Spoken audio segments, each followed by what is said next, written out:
Okay great, cons plus D I मैंने बता दिया भाई। सीमैट का most important topic con plus D I, arithmetic plus algebra कर लीजिए, फॉर्मूला बेस्ड क्वेश्चन आते हैं, कोई रॉकेट साइंस नहीं आता। बिलीव नहीं करते, कोई भी क्वेश्चन खोल के देख लीजिए, कोई पेपर उठा के देख लीजिए, आपको दिख जाएगा सिर्फ फॉर्मूला बेस्ड। सर फॉर्मूला नहीं आता है वॉल्यूम का, सिलेंडर का, क्यूब का, तो भाई मैं कुछ नहीं कर सकता तुम्हारे उसके अंदर मैं कुछ नहीं कर सकता। Verbal ability, ball park, RC 2 set, छोटे आरसी, स्क्वाड आरसी, वोकैबुलरी भर भर की करनी पड़ेगी। Norman Lewis word power made easy, beautiful book. थक गया हूं मैं बोल बोल के। किताब पढ़ ले यार, 32 सवाल लास्ट ईयर भी आए।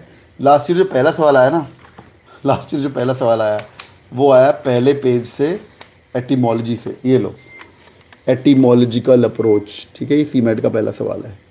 अंडरस्टूड, अंडरस्टूड, समझ आ रही है? ये एटिमोलॉजी मतलब ये लास्ट ईयर का सवाल है, तो पहले पेज से ही सवाल आ गया। अब तो भरोसा कर ले मेरे पे।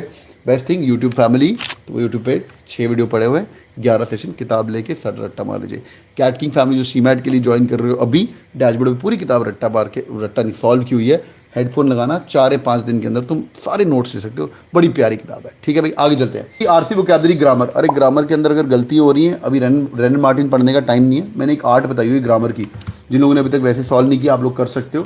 ग्रामर के लिए बेस्ट तरीका होता है बीच में एक लाइन खींच दो। हाँ सुन लो जरा, जिनको बिल्कुल हिंदी मीडियम टाइप ग्रामर है, यहाँ पे इनकरेक्ट सेंटेंस लिखो। यहाँ पे लिखा हुआ है सुमित्स लेग, किसका लेग? सुमित लेग। यहाँ पे लिखो अपॉस्ट्रोफी एस, अपॉस्ट्रोफी एस का मतलब पोजीशन होता है। अगला सवाल लिखो, तुम्हें हैज हैड का आया है, स्टैंडर्ड सीमैट सवाल, कलेक्टिव नाउन, स्टैंडर्ड सीमैट सवाल हैज हैड आएगा। स्टैंडर्ड सीमैट सवाल सिंगुलर प्लूरल, स्टैंडर्ड 3 सवाल बता दिए मैंने, 12 नंबर है ये। अपॉस्ट्रोफी एस, ठीक है, और वो वाला तुम्हारा a shoal of fish, a shoal of fish, also singular plural, ये आना ही आना है। मैं नहीं बोल रहा हूँ, पेपर खुले हुए सामने, उसके अंदर देख लो।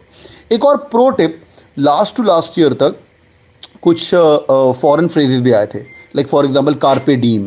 कार्पे डीम मतलब सीज द डे, जो शुरू किया सुबह शाम को ख़त्म कर। फोपा, फोपा होता है कुछ गड़बड़ हो जाए, एम्बेरसिंग ब्लंडर। आपने देखा होगा मॉडल्स चलते हैं ना फैशन शोज़ के अंदर, एंड समथिंग रॉन्ग हैपेंड, या उनका स्टिल हील टूट जाता है etcetera, and then it's an embarrassing blunder. Most, एक बार गूगल मारना, शायद कहीं काम आ जाए, कि most common foreign phrases used in English language. It's gonna be really helpful. आगे चलते हैं। Now one more question was there which was, अच्छा वो माई सेल्फ वाला क्वेश्चन भी बहुत आता होता है, ठीक है।